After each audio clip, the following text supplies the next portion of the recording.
Okay, we're gonna get started because I got a long day again tomorrow, and I'm sure you guys will want to get home to bed. So this is just kind of a big picture of graduation. Some of the things that you might have questions for. We're obviously here to offer help with anything. It is being recorded, so we will send this out to you so that you can kind of, if you don't catch it all the first time around, there's all that information there. So graduation 2024, here we are, starting with kindergarten, and already they're in grade 12.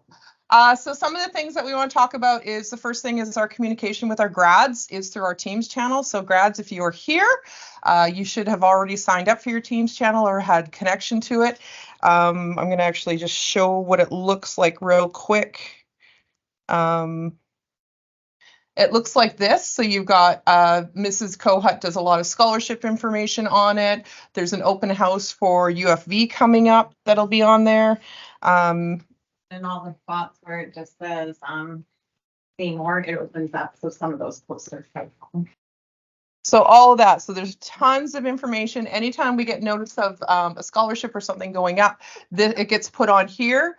Parents really encourage you to ask your teens maybe once a week, can we take a look at it, see if there's anything else on there that we're missing? We do our best to keep everybody updated, but sometimes things go missing, and you will find that this year was going to go very, very, very quickly. Contacting anyone, and again, this will be here for you. For any activities, we are looking at putting together the grad committee for PAX. So I'm hoping that Shona, you are going to head that, right? For the grad committee, being the vice principal, president, vice chairperson, whatever you want to call yourself. So then, are you looking? How do you want to handle that? Well, I'm passing around the sign up that are interested in helping, that are okay with parents communicating directly with them. My hope is that anybody that is interested in helping with any of the events, we can kind of divide into other kind of subcommittees, so that we can have small groups of parents that are planning individual events instead of having 2 or 4 people having to plan the entire year's worth of events all at once. We need to get started on that ASAP. So if you can think of anything anyone in your community you can tap for that, then that'd be great. Thank you. So you can see the other people on here. Jen Kohut is here. If you have any questions about post-secondary or scholarship or courses, she's the lady to talk to.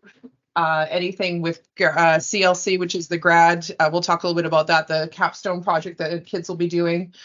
For photos, fees, gowns, convocation, Mrs. Gunia is your person. Convocation is actually more me, but we'll put that on there if you should have any general questions about that. And then prom guests, convocation, course action plans, and discipline will be my job. And if anyone is on an IEP or needs extra support or is using a learning service block, Miss Broadland is the person to contact. And finally, our grad teachers of Mrs. Horner and Mr. Huntley are there. Okay, you're up. Thanks for bringing all the chairs in. So. See you all. All right, so this will be hopefully familiar sounding to you. You would have probably heard it a few years ago. This is just in general what is required to graduate. And so I will be doing a double check this month of every single student's transcripts, what their grad diploma credits look like, and I'll be making sure that all of this criteria is met. And each student will get a copy of it to take home to show their families. So in order to graduate in British Columbia, we need a minimum of 80 credits through grades 10, 11, and 12. Now, students can graduate with way more credits than that. Those who perhaps are doing jazz band, vocal jazz, perhaps careers programs, maybe driver ed training programs and such, can gain additional credits, musical theater after school. So we'll find a lot of students will graduate with 100, 110, 120, 125 credits, but 80 is the minimum needed. There is specific criteria in the breakdown of it. We need a minimum of 16 credits, which is 4 courses at the grade 12 level. That must include English 12, Careers 12, and at least 2 other grade 12 courses. Just a little side note, a minimum of 4 grade 12 is needed to grad. Schools such as UBC or SFU, are looking for 5 to 6 grade 12 courses, a mix of academic and elective-based classes. There needs to be at least 28 credits from elective courses, which is 7 electives over grades 10, 11, and 12.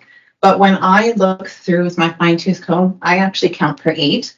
And the reason I do is under the compulsory credit section here, it lists that there needs to be an arts education or an applied design skills or technologies course. So the 7 in the 28 credits, plus the additional 1, we're looking for a minimum of 8 elective courses over grades 10, 11, and 12. Then there's all the required courses that every student must take. We have 2 career ed courses. We have grade 10 careers.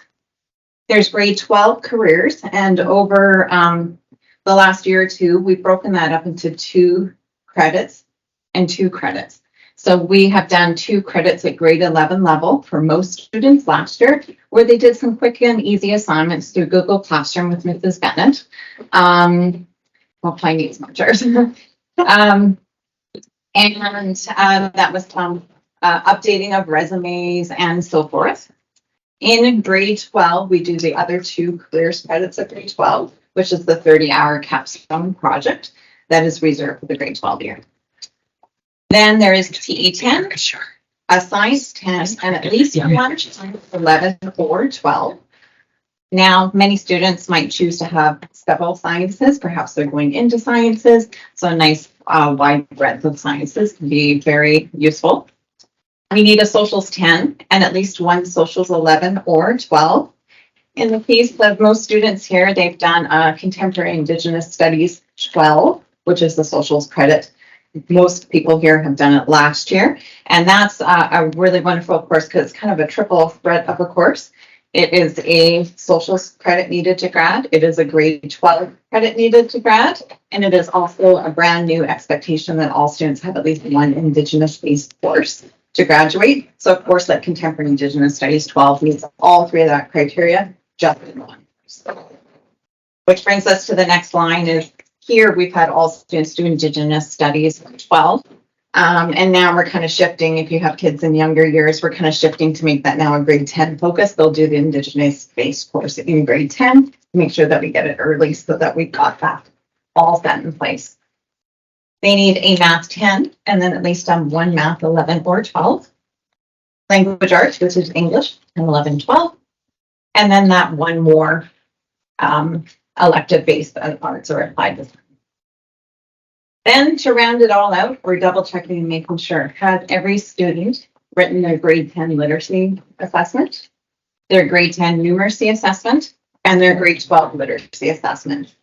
The grade 12 literacy one typically follows when a student takes English 12. So those students who are currently taking English 12 in semester 1 will naturally write their literacy assessment at the end of English 12 or towards the end of January. And those who will be doing it in semester 2 will be doing it towards June. A little tidbit for the grads in here. If you have written your assessments and you want to increase your standing because you think, oh, I got a 2 out of 4 on the rubric, I think I want to get a little higher, just go and see Mrs. Gunya. She'll add your name to the list for the next round, and you're welcome to rewrite it up to 3 times. It is just simply a rubric mark of the 1, 2, 3, or 4. It doesn't at this point seem to affect too much status or standing with the universities. However, in the last about year or so, UBC has said that for their general entrance requirements to UBC, on the grade 12 literacy, they want a rubric standing of a 3 or 4. UBC is a very competitive school to get into. They have lots of applicants applying at, quite a good standing. So UBC in particular wants a 3 or 4 on the grade 12 literacy. Yes, I see a question. So sorry, that's news to me from the last time around. So I'm just curious then, given if you are taking English 12 in second term, and you're not writing the literacy until June, actually you can't rewrite it again. That would be your only shot. So should some grade 12 students who are going off to university just write it in term 1, take chances with it, so to speak, and then they can always take the new one again. Yeah, they're welcome to. We've had some students in the past who felt more comfortable doing it ahead of time. They're totally welcome to do it. Okay. It usually takes a couple of months for it to get scored. And so they might not actually find out till kind of mid-spring-ish, they're standing, and then they could choose to rewrite it again in June if they want. Yeah. So it's not necessarily tied to the English 12 curriculum per se, but it's just sort of an accumulation of literacy skills up to and including grade 12. So it's not like it's hinging on, they have to have read that novel in grade 12 and remember that content. It's not tied to that. It's more general reading, writing, literacy skills. No, So it's more for the rewrite. part. yes, exactly. But I'm just saying that's why it can be written ahead of time, because it's not necessarily related to content per So when a se. kid then just go see you. Mrs. Good, yeah, and she can put their name on that list Okay. earlier. Yeah. Okay, awesome, thanks. The sooner the better, because it does take a process. She's got to do, yeah. Yeah. And so we're just making sure some students slip through the cracks. Perhaps they were at 6 on that day in grade 10 when the math got done. And maybe they're on vacation in grade 11 and they kind of just slip through the cracks. So we're just checking to make sure that all of those assessments have been done. And then in general, Career Life Connections and a capstone project is an expectation of all students in British Columbia graduating. So every student must do a capstone, which is a 30-hour project where they get to choose their own caption area to do a career or life exploration project for 30 hours. We're going to get to it in some other slides, and the students will have much more in-depth meetings on this in the next 2 weeks or so. But some students will elect to do an optional Dogwood 100-hour project where they're showing their expertise in an area. Those students who choose to do that, if their project has clear links to career or life interest, they may present it as their capstone project. So some students elect to do that. They do a larger scholarship project, potentially worth $1,250 in the form of a voucher. And as long as it has clear links to career or life interest exploration, they are allowed to present it as their capstone, and they don't need to do a separate capstone project. Yeah, this just talks about it there. So Yeah, so this is just sort of breaking down on this slide. That careers 12 piece is broken into 2 pieces. The grade, what we did as grade 11 for most students, would be the first one, some online activities done in the grade 11 year. Updating resumes, career and school planning, budgeting, kind of adulting lessons for 2 credits. And then the capstone project follows in grade 12. So the assessments, again, that we talked about, there's the 2 dates that we're going to be running them. So Wednesday, January 24th for anyone in this cohort of English 12, or if anybody wants to write ahead of time.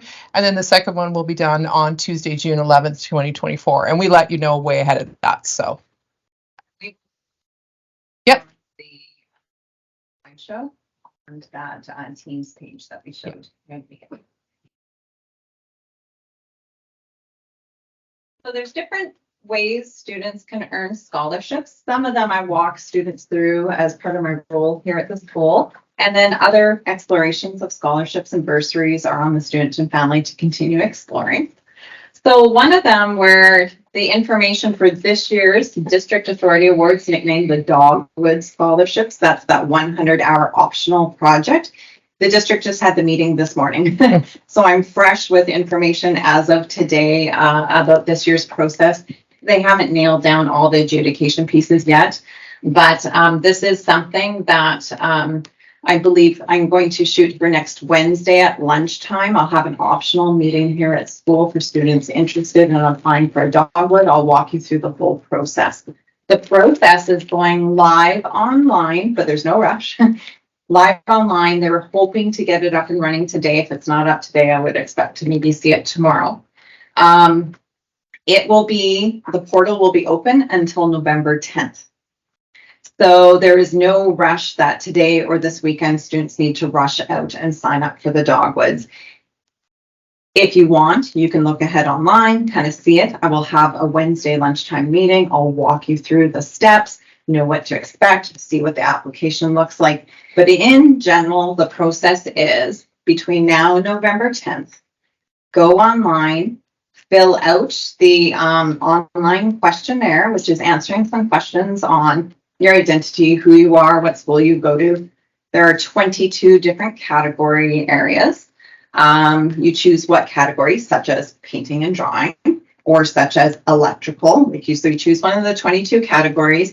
You do a brief little description on, this is what I hope my project will be. This is how I am thinking about presenting my project. It's a brainstorm at this point. As students get into their project, they might start to veer pathway a little bit on their project, and that's okay if their end project or how they present it looks a little different than what they first put on the application. That's okay. It's just a brainstorm at this point. So you fill out your application. One of the very last things is now leave this page, go to School Cash Online, pay your $25 fee, come back to the page, check the box that says, I confirm I paid my $25 fee. And then the final step is review your application, hit the submit button. What happens at that point is you've applied. No one's going to come tap you on the shoulder and say, okay, we're looking at this carefully, now start. It's just simply you apply, you pay your fee, and you begin. And so I'll walk the students through next week recommendations for keeping a logbook and what that looks like, how to ask an adult of their choice to be their mentor and so forth. So I'll walk students through it, but basically you apply, you pay the $25 fee, you start logging your hours and working on your project, keeping good evidence along the way, taking photos and such. And then the presentations will usually be in April and May of each year. So we've got all that time to be logging 100 hours, and I'll walk the students through it, and I'll post the information for all the parents to see. So this is the totally optional Dogwood Scholarship. If successfully adjudicated, $1,250 in the form of a voucher, good for 5 years at almost all post-secondary institutions or trade schools. Even schools around the globe do accept it as long as they're accredited and on the list, and the ministry has a pull down menu list where you can actually search by school. Okay, so for all students, I'll walk you through it as of next week. So there's a few sort of tidbits. In general, you need minimum 100 hours, and there's a 60-40 rule. You're allowed to use up to 40% of class time, so that's 40 out of 60 hours that are specifically related to the project, but at least 60%, 60 of your hours must come from your own time, because this is meant to be an excellence project that is showing your expertise in something. So you're looking for superior achievements, right? You're showcasing your skills in a way that is competing for scholarships. There's 5,500 of these awards in all of British Columbia. Abbotsford will get a certain allotment, and then you're vying within Abbotsford for one of those scholarships. So we're looking for displays of excellence in their chosen area, and it's one of those 22 category areas. All right, so the next one I have information as of this week on as well is the Abbotsford Community Foundation, ACF for short. So there's a local nonprofit business here in town, the ACF. Most organizations who donate scholarship money or bursary money funnel their money through the ACF. And one of ACF mandates is to offer a student awards program. So this happens in the month of February. I had my first meeting this week, so I've got this year's information. But I will be having a meeting at the end of January, beginning of February. There is 1 month to apply online. So don't worry, you don't need the information now. All you need to know is come end of January, right at the beginning of February, I will hold a meeting. I will walk all the students through how to apply. This is awesome for the ACF because it's one application for up to 10 awards. And so there are a variety of scholarships and bursaries. So some are based on marks, others are based on financial need, others are based on criteria. And so what the students do at that time is there's a directory, and it's an alphabetical directory. They access it online and they start scrolling through. So it'll be something like the Aldergrove Credit Union.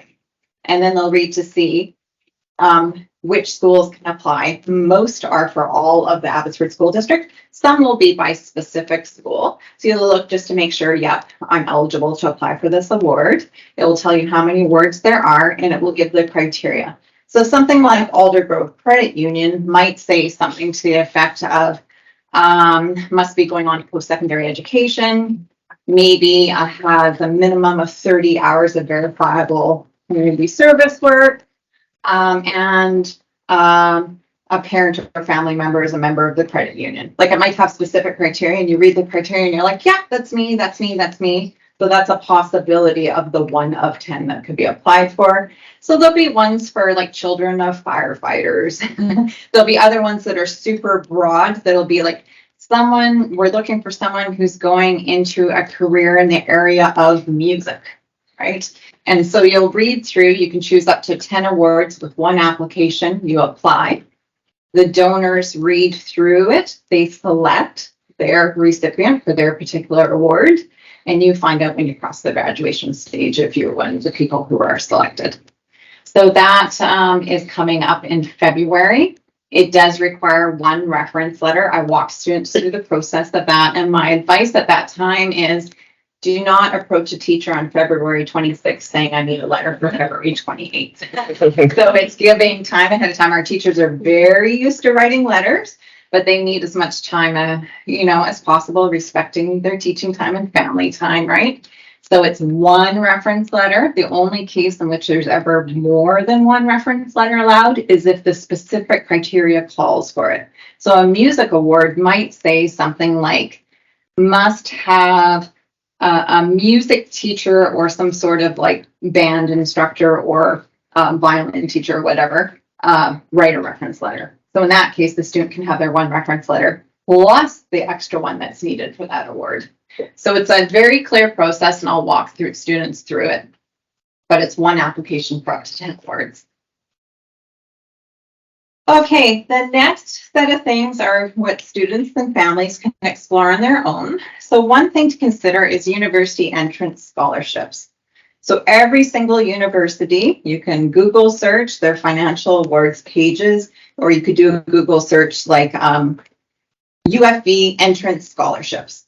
It will take you to a page and it will show you their particular deadlines for that school, what awards can be applied for, and how to apply. So every post-secondary institution is going to be different. So students who are applying to a variety of schools will want to research each of those post-secondary schools and see. So little heads up, UBC's entrance scholarships deadline is December 1st. That is their early entrance admissions process. For early consideration to get into UBC, they have a December 1st deadline, which is their entrance scholarships deadline. The rest of the general UBC deadline, I believe, is January 15th. But students who are wanting to go to UBC will want to apply by December 1st for their entrance scholarships. When we consider a school like UFV, their deadline is usually around March 10th for the early entrance or the entrance scholarships. So students who want to go to UFV, the applications are live for UFV currently. As of October 1st onwards, UFV starts accepting for next school year in the fall. So students who might want to go to UFV will be applying now. But then the entrance scholarships deadline is about March 10th. So you still have some time, but you apply now, but then you got some time to put in for the entrance scholarships. So every single school is going to be different. For students who are Indigenous students, you might want to do some Google searches on like UBC Indigenous Scholarship Awards or Bursary Awards, Entrance Awards. So try doing some different Google searches to see what you find. There will also be lots of private awards and scholarships, and I'll start posting some links on that grad page of places to search. But if you just start searching like bursaries in British Columbia or scholarships in British Columbia, it will start to bring up things. Some of the greatest places to even are just search out other high schools. Like think about large high schools in Surrey, Queen Elizabeth Secondary, for example. Take a look at their school website. They might have some lists. Even if it's last year's information, it's a place to start because you can put in that place, that particular bursary or whatever, and see, okay, last year's information came out around February. They had an April deadline. So this year's information will probably come out around February with an April deadline. And then you can start to make some guesses. So there's lots of private awards and scholarships. So things to start asking about is, what does my parent or guardian belong to a union? Ask at that particular union, are there scholarships or bursaries for dependents of union members, right? Ask about workplaces of parents and guardians. Does my particular workplace, like a credit union, offer scholarships and bursaries? For those who are teachers in the school district, there's Absurd Teachers Union Awards for graduating grade 12 students of teaching members in the school district, right? So start to ask around and almost treat it like it's a part-time job. Yeah. You know, the more you search and the more you apply for, the more it starts to pay off as potential opportunities. And sometimes people just don't look. We had a student a couple of years ago go to UBC. They applied for one of those large major awards and wound up getting a $40,000 award. And it had to do based on financial need and kind of life situation status. But they went for one of these things that thought that they would have no opportunity to go for. When I did the counselors training that year through UBC, they said, did you know we had 13 applicants across Canada for those awards? Yeah. So sometimes you think everyone's applying, I don't have a chance. And then you quite realize a lot of people are just discounting it or don't bother following through the process and then wind up, you know, there might not be the volume of applicants you think, and others might have the volume, but then you start searching for other things and it can really pay off. There are also different things that happen organically, I'll say. So in British Columbia, I think it's the top 8. I think so. It's usually if it's higher than a C+. In English 12, Yeah. automatically receive a bursary, like a scholarship. So if you have a certain standing and above in English 12, at the end of it, they look at all the grads in BC and then they give a certain top number of BC grads automatically get an award for it. So there's things that will naturally sort of happen. There's awards called like the BC Excellence Award, the Pathway to Teacher Education Award for those wanting to go into teaching and so forth. And so the BC government website has there, if you just search BC Ministry of Education scholarships, it'll start to list a whole things. One of them will be the District Authority Awards, one of them will be the BC Excellence Award, and so forth. So there'll be a few key ones that'll automatically pop up. I think it's a good point. Treat it like a part-time job. We don't have homework or you're not at your job. Hey, take 15 minutes and see if you can find something to help you out, because university and post-secondary can be very expensive. Okay, we're gonna skip those. Yeah, so there's other ways to earn credits. So I mentioned driving before. Students who did, say, Young Drivers Canada, the full program, including the classroom portion, that's worth 2 credits. Some of the other driving schools have that. You bring in your documentation to Mrs. Gunia, she adds it on. Those who perhaps have done like Bronze Cross, lifeguarding type things, some of those things can yield credits. Those who have done like Royal Conservatory, certain levels of music or dance, ballet, and so forth, those certain levels can earn credits, right? So those things can be handed into Mrs. Gunia. You can see stuff about Red Cross, Girl Guides, and so forth. Yeah. So there's a variety of ways to earn credits. And all of that gets put on their transcript then, so that all the schools can see the big picture of your child. Some students, just to go back to the previous slide, some students who do, like all students who are doing careers programs, those courses earn additional credits. Work experience, those who might have, say, a part-time job who want to come and see me and sign up to do work experience because they're working 20 hours a week somewhere.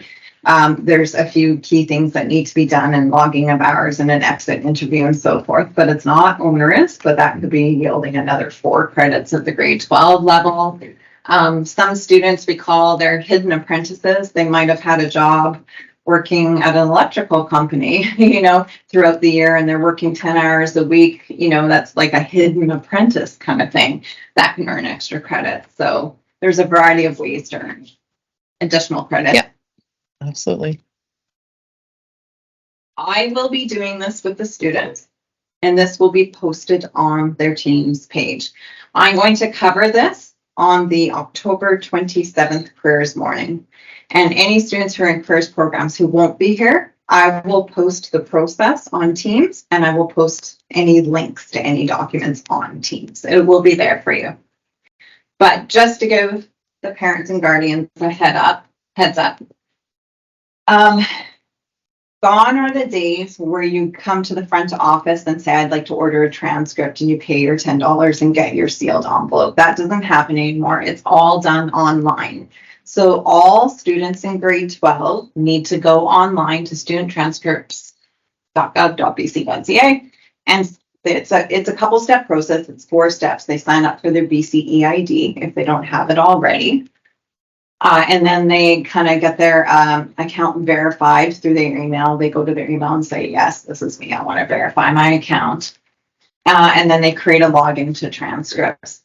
And what that does is once they're into transcripts, it's like a dashboard, like a shopping dashboard. So what a student would do if they're going to apply to UBC and SFU and UFE is they would go and they would search out the school. They would add it to their cart. It's like going through a shopping process. I'm going to add UFB to my cart. And then there's usually 2 options for each school. Do I want to release my transcripts to that school today? Or do I want to authorize them that they have the authority to look at my transcripts for the next year? And almost every school wants that option. It'll actually automatically highlight the option the school prefers. So the reason you want to do it, say you're applying to UBC, you want to create your account in the fall, especially for applying for early admissions and those early entrance scholarships, because that deadline, as I said earlier, is December 1st for the early entrance scholarships. So that means on around December 1st, UBC is already going to start pulling students' marks. So if you give them permission for the next year to look at your marks, they're going to go in around December 1st and say, okay, this is an applicant for early scholarships.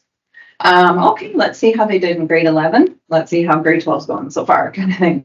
Then they'll look at it again after Christmas. They'll look at it at the end of the semester. They'll look at it kind of mid-spring. They'll look at it at the end of the school year, and then in the summer when the transcripts are finalized. So they might offer conditional acceptance at some point in the spring to the student based on continued good standing in your classes and that you follow through the courses that you're in and so forth, right? So you want to create an account, authorize the school to view the transcripts, and then that means applying to places like UFE can automatically see your transcript and so forth. So I'll walk all students through this on October 27th. The other topic I will cover that particular morning, and this is a careers morning, so the regular long block isn't happening that day. All the grade 12s will be with me, is the site education planner, bc.ca, is where most schools in British Columbia have their applications based out of. Some schools are separate on their own website, but most go through Education Planner BC. So in general, students go on to Education Planner BC, they create a student profile so that they're not re-entering the same information for every single school that they're applying for. So it's sort of a centralized main profile. And then it's got links. Do I want to apply to UFE? Click the link and finish UFE's process. Do I want to apply to UBC? Click the link. And so it kind of automatically imports your earlier profile information. Then you finish that particular school's one. So this is the site for most post-secondary schools to apply for them is through Education Planner BC. Is this also where they can look to see specific programs? Because we want to talk about that too, right? Like engineering, for example, or. I don't know that it will show it on that one. Yeah. I think this is more the application portal. So if you are thinking about somewhere where you want to go, and this is for the grads, to make sure that you're not only looking at whether you qualify for the school, but whether you also qualify for the program as well. And so we've been talking about this for a few years, but again, do that one more check. Do I have everything I need in order to be even considered for the program? That's where you want to start looking. That means to get in as be a student in UBC in general, they want a certain grade 4 average and above at minimum. They want at least 5 to 6 grade 12 courses. They want a language up to and including grade 11 level and so forth. So they'll have general criteria. What does it take just to get into UBC and be accepted there? And then you always look at a second piece for all the schools, which is what particular program do I want to go into and what is required for that program? So that program, say for an engineering program, might say, we want you to have physics 11 and physics 12, for example. I'm just pulling that out of my mind, but it will list specific criteria to get into nursing. These are the courses we want you to have, or what % we want you to attain. So it's always in general what's needed to get into the school, and then in specifics for that specific program, what is needed to get in. And some schools will have different criteria for different campuses. So studying media arts at UBC Vancouver campus might have different entrance requirements than studying media arts at UBC Okanagan. So sometimes campus to campus has different entrance requirements. And so it's being an investigator. So some of the expectations we have, and this is I'll go through with the grads as well. You are the leader of the schools. Yes, you are being held to a bit of a higher standard. We do watch you, make sure that you are presenting yourself as a positive role model at Asia. Definitely try to get your volunteer hours in if you have options to do that, because although it's not a requirement to graduate anymore, it used to be. Now it is for scholarships and things like that. So think back to maybe you did some extra work or babysitting or worked at a camp. Start listing that stuff, even way back from grade 9. Like, what are the kind of things you had? Start using. That's why we kind of update our resumes so we have all that information there. And never without homework. So all those things you can do, right? Volunteer hours, your Dogwood project, looking for scholarships, looking at different programs, and always look at the higher marks. Because yes, there will be a minimum, but you know that it is competitive and they're not going to take just the minimum. So definitely make sure you stand out. And finally, we always talk about the spring break brain. There's no checking out after spring break. We will try to do our best to keep them on task, but parents, we need your help with that as well to make sure we're keep going forward. Okay, so there's some costs here that come with the year of graduation. And if you've started looking at prom dresses or outfits, you'll understand that it can get expensive. So I thought I'd put some of the things on here for you to know. Dogwood application deadline for $25. Then the lock-in, we had picked December 1st. That's up to the grad committee to figure out that. That has nothing to do with the school. So if you are still opting for the December 1st, that's fantastic. We've got the time ready to go. Grad photo, just the sitting is $60. That will be for the convocation photo or the photo with the hat. And then you can get the packages after if you want to order anything off of that. And then we will start doing signups for grad photos probably in November, December, to make sure the kids have that. And they come here, they set up, you get to do all sorts of different things. You can bring your instruments, you can bring your dog, you can have friends. So it's all sorts of fun things going on with that. Note the dates, the AC Foundation Awards, yearbook, March 1st is the final day for yearbook. So if you have never had a yearbook, you kind of always want to have your grade 12 yearbook, right? To show your children. We probably all have those ones and hidden somewhere, never showing. Just say that my hair was big in high school. So yeah. We have some of those other dates there. Prom is scheduled for May 31st. We've got the adjudication. Student fees is $25. Everything needs to be paid up before walking the stage. So that's something you need to check on. Go to School Cash Online. Is everything paid for? Are there any questions? Mrs. Gunia will hunt you down, but please try to get ahead of it and do that first. May 31st, we've got prom. We'll talk about the price of that. And grad Vancouver Day, I've got scheduled for June 7th. That was a big hit last year, so I want to do it again. We'll make some changes and do some fun things. Convocation. So here's a question for convocation. This is a big question. So right now we have it booked for June 21st. I have asked the Abbey Arts Center what they have available, because last year it got really packed here because all your friends want to come, all your family. Do we want to do that, or would you consider moving it? I think the dates were, she gave me the 7th, the 14th, or the 17th. We would then have an air-conditioned, comfortable place, very formal, because we'd be at the Abbotsford Arts Center. The only difference would be is that we would have 2 tickets for every grad that would be included, and then we just have to sell tickets afterwards, which you're probably looking at about $5 for a ticket to do that. Thoughts? Yeah, you like that idea? I kind of thought so too. So that would just be a big change. Every other school, except for Abbey Traditional, is going to the Abbotsford Entertainment Center, which is huge and would be massive and cavernous for us. But I think Abbotsford Arts would be a really kind of a nice venue for that. So are we good to go with that? Yeah. Okay, now the date. Is this in the evening? Yes, yeah, it would be in the evening, yeah, for sure. Because we would just have the whole date. So we go the 7th, the 14th, or the 17th. That is Saturday. So that's 17th of the Monday. 17th of the Monday. So the 14th, I think, was the one I was thinking.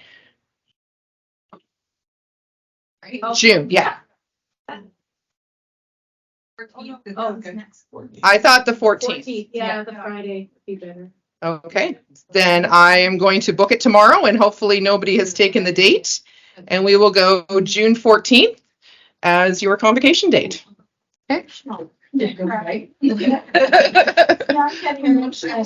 know, yeah, start to get emotional, exactly. So, all right, that's good. Any questions about that? Yes, Yeah, I've seen the absolutely, yeah. on their calendar already. And Yeah. Not nearly enough of them represented. No, exactly. So I figured, well, I've got enough people here, I can kind of put the question out. I think we have a majority and we're going to make that decision. So June 14th, if I can get the date, and then we'll definitely put it out to everybody so everybody knows. I'll change it on the calendar. We'll have it. Like I said, it might be a little bit of a cost, but it's not going to be huge, but I think it'll be so cool. I think it's going to be really The awesome. So 21st wasn't available with them, is that why? yeah. So I knew we can pick any day because we were using our gym, Right. but if we could eliminate having to do all that and actually have, I think it'd be kind of nice. So yeah, we shouldn't have to know. There's 700 seats. So yeah, we should be good. So, especially because we would have to charge a bit. So we could charge and then you can have as many people as you want, right? So that's why they ended up moving to the Abbotsford Entertainment Center, was that very reason, as the big schools just were like, we can't limit it to 2 people. And then they were scalping tickets and it was just a big mess. So anyways, okay, that's good to know. Any questions here? Anything at all? Date wise? Nothing there. Yes, it's all going to come very, very quickly. All right, grandparents. Here's my expectations. I get to do this as a former grandparent, and now I have a son-in-law. Go figure. But anyways, so they still need your help. You still have to push it. They're still kids. Sitting with them, encouraging them. What are you doing? Have you done this? Have you talked to this? Talk about, what does the Teams page look like? How are your classes going? What are you up to? Just ask questions, right? You will have some breakdowns, and just letting you know, it'll happen. They'll get stressed out. They don't know what they're doing. I don't know what I want to do with life. It's okay. You don't have to know, but just have some sort of direction. All you want to know is what's next, because come September 4th, 5th, 6th next year, we're all going to be back here. You are not. So what's going to be happening next? Maybe you're taking a gap year. Fantastic. Maybe you're planning on going on some trips, but just maybe have a plan. And that's always the question I ask the kids, what does September 6th, 2024 look like to you? And they're like, okay, for the past 13 years, I've been coming to school. Okay, what does it look like? So that's always a question to have. Checking in. So always checking in with them, asking questions, not checking out. What are you working on? Plan. And the big thing that this is my grad safety talk. Don't be a statistic. That is the worst thing that any principal or anybody in a school can have, is the phone call that we get that there was a grad party and there was an accident and we've lost 2 grads. Nobody wants that. So if you are even considering having a party at your house, remember you are liable for that. They're all underage. They shouldn't be drinking. They shouldn't be doing anything like that. You need to know where your kids are because it sounds like lots of fun. And yes, they will go out and do it, but just be very, very aware that they are still kids. They are still making not the best choices sometimes. So you just want to make sure you're there for them. If they are somewhere and they call you, go pick them up, right? No questions asked. We'll talk about it later. We'll make that, but just let's not have any statistics. I don't want to have no memorials, please, at grad. That's an awful thing to have. So, and then prom. So prom is booked. We have May 31st at Ledgeview again, which is very exciting. I will be looking for help with that with the PAC and Grad Parent Planning Committee. It was a beautiful venue last year. We had great response, and so we're going to do it again there. Prices I don't know yet, but we'll work on that. And so I'll be looking definitely for families to help. And then I will also be creating a grad committee within the grads, looking for the grad student rep along with 2 other people to be helping out with that as a good representation. Last year we just had the kids vote for kids and they were very happy with the people. So be good with that. And that's it. That's all we have. So yeah, we try to make it to an hour and we're getting pretty good at this. Jen and I have been doing this for a few years now. So, but we have questions. So the big one for me is December 1st. Who am I looking to? And are we okay with that? Shona? What do you think? It's going to come fast because we talked about this last year and we're like, oh yeah, December 1st sounds great. We're already at October 5th. That's 2 months away. I didn't see any freezies being handled at all. So those, yeah. Freeze them and sell them. Yeah, it's getting a little late now, but you know, I mean, they are there. Are there any fundraising? I was looking at the numbers last year. The Krispy Kreme donut one did really well. But definitely if there's anybody who's looking at and we're thinking about December 1st, we need to probably be on that faster than What is December? the lock-in. Okay. Yes, please. Yeah. Yeah.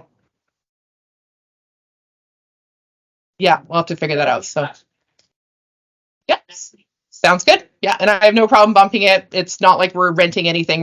We have it here. So we just need to know ahead of time because I have to let the church know and all that for times. Yeah. Just because I'm workish. Yeah. What is the times usually on the lock-in? We've only done it once. And last year we were 6 to 11. 6 to 10, but we talked about we're going to go later. Definitely a little bit later, yeah. It's not an overnight thing. It's not, yeah. Pretty much all the schools now have stopped doing the overnight. Yeah. Just in the evening, yeah. No. So they race and they got coins and they got Andrew for grand prizes. Yeah. There was big Jenga. So fun. Yeah. And made tacos and. Yeah. So we definitely, I mean, it was a fantastic thing and the grads had so much fun in it and we'd love to do it again, but I can't organize that. That's above me. So Something together. that would be nice. Yeah. Yeah. And like I said, it doesn't have to be December 1st. We do something for the grads as the school every month. So their first thing is coming up on Halloween. And we do something for them every month. It's kind of a fun thing. So. Yeah, I'll be in touch next week. And get a consensus for who's going to plan it, what date we want to do. Sounds good. Great. Any other questions at all? Anybody have any burning things? Because if it's a question on your mind, it's probably a question on other minds. I have just one. Yeah. For a student who might choose to withhold transitions. Yes. Do careers next year. Right. Does that give them additional time for scholarship applications? Like, can they do that in that 13th year? I think so. It's usually the year in which they graduate. Okay. Yeah.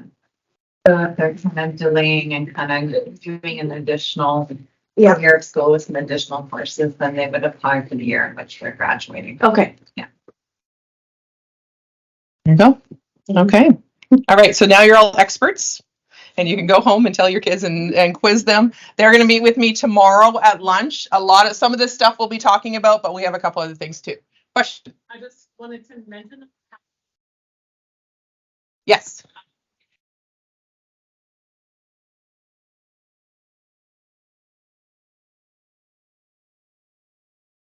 Yep. And they can submit it. They have several weeks, I think, to put together their application and submit it. Historically, it's a really low number of kids that apply for it because it's a little bit of a different process than the other scholarships that they do. So the chances of them winning it is pretty decent. And I think it's $1,000 to put forward. I think so too. Yeah. And it's usually, I think. March. Yeah. We do it after the ACF, get the ACF done, and then we go into that one. So, Lexi.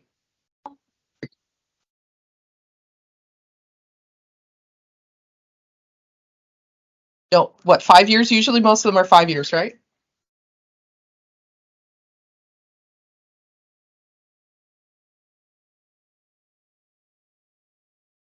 Some universities, if you're applying for entrance scholarships, require that you go immediately from high school to the university in the fall.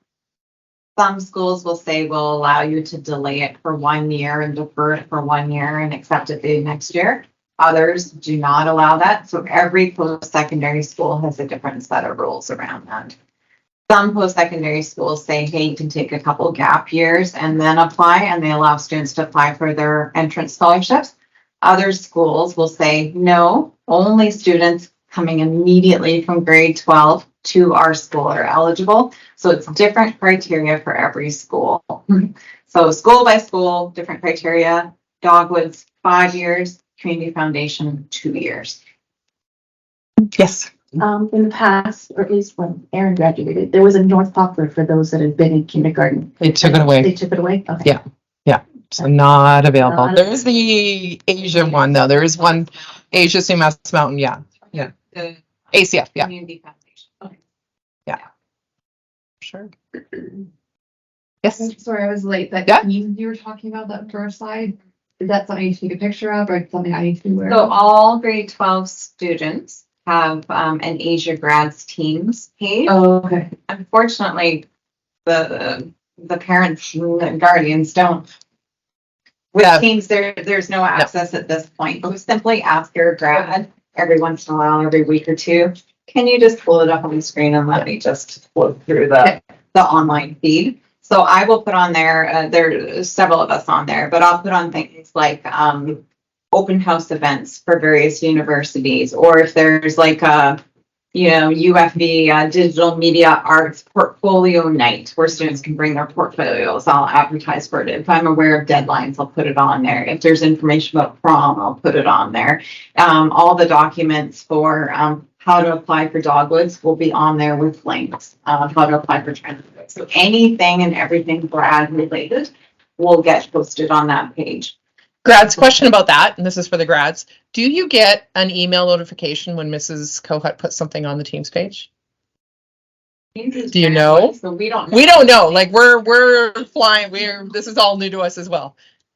This is Google Teams? No. No, Google. Google is not. We don't use Microsoft Teams. Yeah, Shows how much I know. I know. Yeah. And I don't think we get anything. No, I think you might have. I think you can Yeah. ask it to do. So Class. yeah. So everyone's now Microsoft Teams. Yeah. So each teacher, like Physics 11, Ms. Wildell, will have her own Teams page. Yeah. They'll post all of her lesson plan links, video links, worksheets, what we did that day on there, Mhm. and a separate one for pre-calc 11, a separate. So each teacher will have their own. Very And then similar to we've classroom. created Yeah. an additional Asia Grads page. So all the announcements for Asia Grads will get run through that. Just try to keep it in one place, right? I'm gonna try and figure out a way. Google Classroom had a nice and easy click email guardians. Yeah. Teams doesn't seem to have that. It- I'm exploring the teachers. How does someone know? Because this is brand new, so we're just trying to figure out if there's a way that we can easily get you the information. So we're working on it. Absolutely. I'm just trying to understand the difference with the change in the grad applications don't include or follow a self-report anymore, which was what you knew in Marshall Plan or whatever. Oh, for transcripts. So just so I'm clear, that means you're giving the universities permission to, at any point in their process, to access your kids' BC, whatever it's called now, which means that's reliant on the teachers to be accurately inputting and updating their assignments all the time. No, because it's only transcript.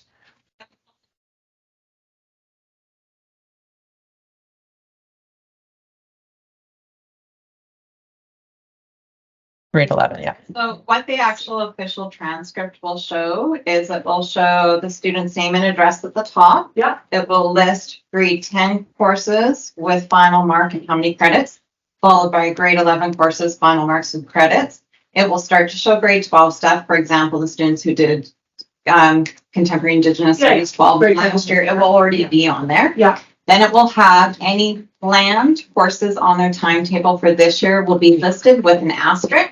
And Okay, at the bottom, the asterisk says, these courses are planned or scheduled for this school year. So that alerts the university that they have it planned, that they're gonna take chemistry 12.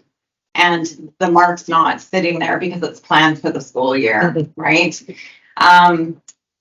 Then by authorizing a school to look at the transcripts, then they'll periodically look when a completed mark for that course shows up. It will show up there with how many credits it is, and the rest will still have asterisks until they're fully completed. right, so it won't show until Yeah. February. Now, there are a couple post-secondary schools, every school is different. There are a couple that will require students to self-report their marks. And so that process will be unique to that post-secondary school, and you'll have to follow the rules for that. In that case, it's up to the student to send them a copy of their transcript, or they enter in onto their forms. I'm currently in chemistry 11, and they'll have self-reporting dates. So it'll be like my current standing is 85% kind of thing, right? And the student might gain conditional acceptance to the school. Now, if they finished off the course and they wound up failing the course, then the university would see that. They might say, okay, well, now you don't have the requirements to get in, right? But if they say, okay, you're on track, you still meet our requirements, yep, you finished it, check, right? So some post-secondary schools do require self-reporting. Yes, I signed in yesterday, like it was just a fluke, and BC students to BC schools no longer follow the self-report model. Good to know. So that was news to me. Mhm. So maybe out of province schools are doing that. And I also don't know, does that mean BCIT follows the same system or any of the colleges? I mean, you spoke a lot about UBC, but Yeah. what's Swartland doing, for example? Do you guys know? Most are on the DC transcripts page. Most are on the DC transcripts Most are on the- page, okay. but each school will be different. I have in the past, when in doubt, if a school requires something, especially if they're out of province, I can help support. So we've had students go to school in Quebec or Ontario, where that school has required an official transcript sealed in an envelope, stamped by the school. It's like, come to myself or Mrs. Gonia, we can do that. We can give the official Awesome. stamp, the signature, put it in an envelope. Sometimes what I've done in those cases is I've done the official thing, I've scanned it to my email, and then I've sent it from my email address that shows that I'm a school district employee with credentials to the registrar's office at that particular school in Quebec. And so they're seeing from someone with school district, here's the official stamped transcript in progress, and then that registrar receives it, and that's kind of helping with it. So it's kind of case You by can still case. do that. if it's Yeah. needed. And anything for semester 1, marks will be in February. For semester 2, at about April, all of the grade 12 teachers have to put in a mark for grade 12s again for that. So they will know partway through. So that's kind of helps that a little bit. And this year, all grades are going to be getting an interim in April. So. Yep, absolutely. That's what, yeah. We could try some cases where students needed a particular, like, really detailed letter attesting to something to a registrar's office. I've been able to help out with that and then send that to that registrar. So when in doubt, just contact me and we'll troubleshoot and try and figure it out. And we do have some experience. Jen's got experience with the careers program. So if the kids are going to that, her stepson did that. My daughter went down to the university in California, so I can help you if you have any information, if you want to do a US, what that looks like, and all the things that you need for that. So we got lots of knowledge, to be honest. I'm doing this for a few years, so let's get the kids through. Here we go. Awesome. Okay. Yes. Yeah. It's a sign-up sheet for any parents that arrive late. It's floating around, has names, it's at the front. If you are a parent who is interested in helping with any part of grad festivity planning, whether it's the lock-in or prom, organizing food for any events or decor, or you like shopping, or you like donating, or you like fundraising, whatever, any of the above, just put your name on there. It just gives us permission to email you directly.